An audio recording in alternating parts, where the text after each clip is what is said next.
नमस्ते दोस्तों, आज हम पढ़ेंगे हिंदी के स्वर। देखो, हिंदी के स्वरों की परिभाषा क्या होती है। जो बिना किसी अन्य वर्णों की सहायता के उच्चारित किए जाते हैं, अर्थात ये स्वतंत्र शब्द होते हैं जो कि बिना किसी वर्णों की सहायता से बोले जाते हैं, वे स्वर कहलाते हैं।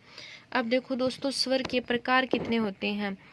स्वरों की संख्या कुल 11 होती है। मूल स्वर कितने होते हैं? हिंदी में 11 होते हैं। और स्वरों की मात्रा कितनी होती है दोस्तों? 10 होती है। ठीक है। अब नेक्स्ट है, स्वरों को उत्पत्ति के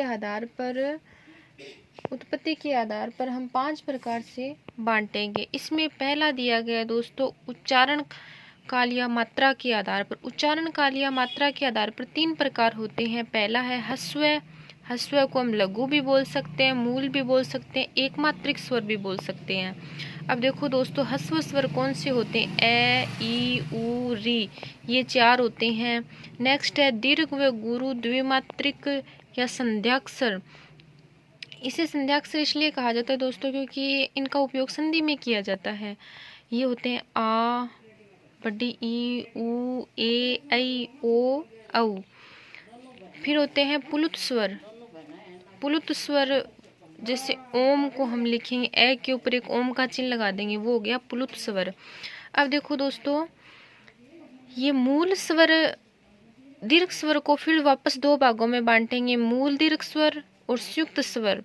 अब देखो दोस्तों, मूल स्वर 3 प्रकार के होते हैं, आ और ई, उ। फिर संयुक्त स्वर होते हैं 4, ए, ऐ, ओ, औ।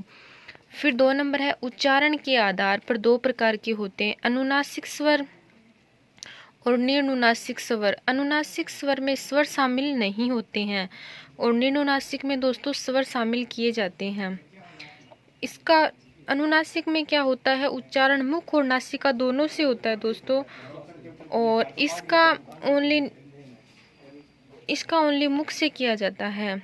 अब देखो कैसे किया जाता है।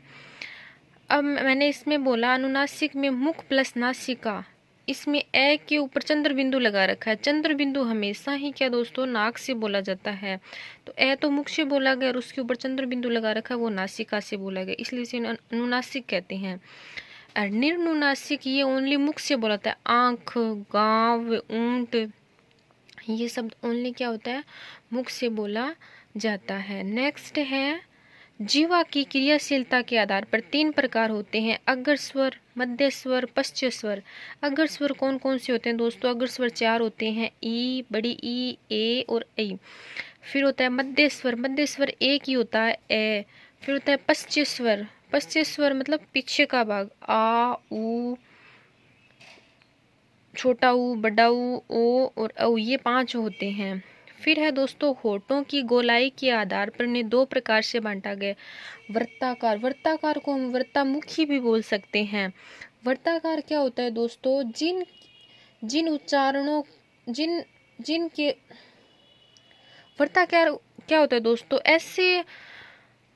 ऐसे स्वर जो मतलब मुख आकृति के आधार पर बोले जाते हैं और ये बोलने पर अपने होठों की आकृति एकदम क्या हो जाती है दोस्तों? गोल हो जाती है। ये क्या कहलाते हैं? वृत्ताकार कहलाते हैं। और अवृत्ताकार क्या होता है दोस्तों?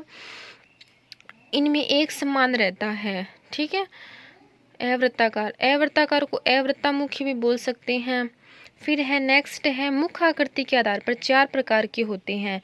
मुख आकृति के आधार पर 4 प्रकार, संवृत्त, विवृत्त, अर्धसंवृत्त, अर्धविवृत्त।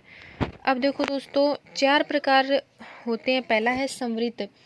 संवृत्त में क्या होता है? मुख का सबसे कम खुलना। संवृत्त का अर्थ ही क्या होता है? मुख का सबसे, संवृत्त का अर्थ होता है छोटा या कम। तो मुख का क्या होता है? सबसे कम खुलता है। इसमें आता है ई, ए, ई, छोटी ई, बड़ी ई, उ। आप बोल के देख लो, आपका मुख कम खुलेगा। फिर है विवृत्त। विवृत्त का अर्थ होता है अधिक। अब आप आ को बोलोगे तो आपका मुख पूरा खुल जाएगा। फिर होता है अर्धसंवृत्त। अर्धसंवृत्त में क्या होता है? मुख संवृत्त से थोड़ा अधिक खुलता है, मतलब थोड़ा सा अधिक खुलता है दोस्तों संवृत्त से, ए और ओ। फिर है अर्धविवृत्त। अर्धविवृत्त ए, औ, ये हो गया। और ये एक आपका डॉक्टर वाला ओ होता है ना, वो भी अर्धविवृत में रखा जाता है दोस्तों। अब अर्धविवृत क्या होता है?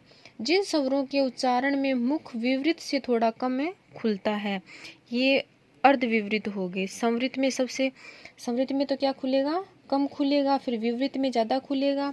फिर अर्धसंवृत में थोड़ा क्या होगा? संवृत से अधिक खुलेगा। फिर अर्धविवृत में थोड़ा विवृत से कम खुलेगा। धन्यवाद दोस्तों, आज हमने स्वरों का एक छोटा सा टॉपिक पढ़ा और ये हमारी हर भर्ती परीक्षा के लिए, आगामी भर्ती परीक्षा के लिए बहुत इम्पोर्टेंट है। तो आप इस चीज़ का अध्ययन करें। धन्यवाद।